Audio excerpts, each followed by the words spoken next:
My intimate love and fantasies.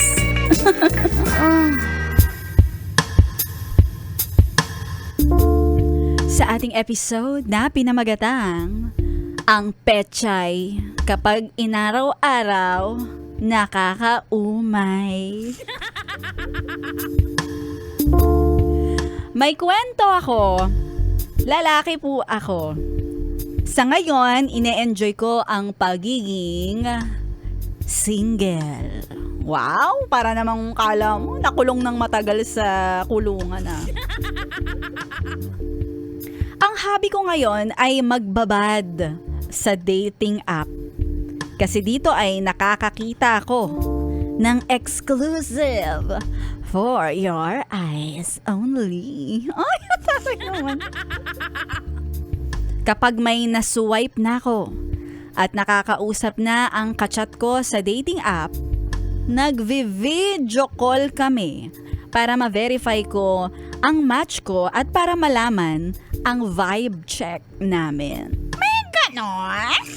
O, sabagay, para sure. Sa unang beses, sinubukan ko ito, ang mag-video call.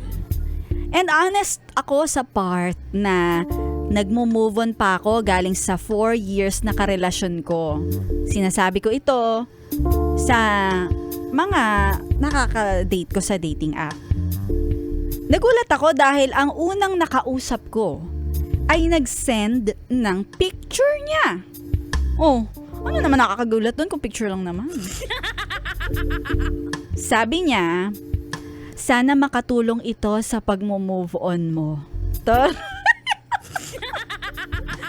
At ang sinend niya sa akin ay ikinagulat ko. Dahil nag-send siya ng picture ng kanyang pechay. Oh, my pechay.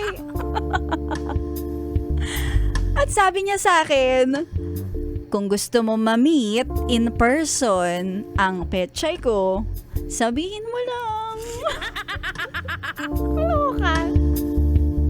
Nagulat ako pero sa loob-loob ko din, natutuwa din ako. Na parang tinutulungan nila ako sa pag-move on ko at iba ang level ng magsesend sa akin ng ganito. Ay, pwede pala yun. Ganon ang iniisip ko.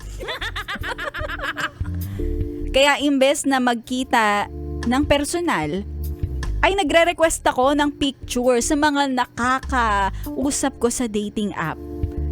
At ang technique, sinasabi ko na lang na nagmo-move on ako.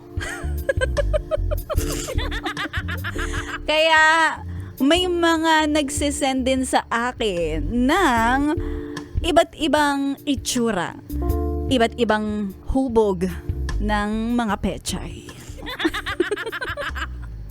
Sa ngayon, may collection na ako. Pero sa akin lang ito. Wala naman akong balak na gumawa ng kung ano-anong kabalahuraan sa mga nakakausap ko. Ay, okay yun. At least private pa din, di ba? Siguro ay ganito lang muna ako mag-handle ng moving on stage sa ex ko. Dahilan.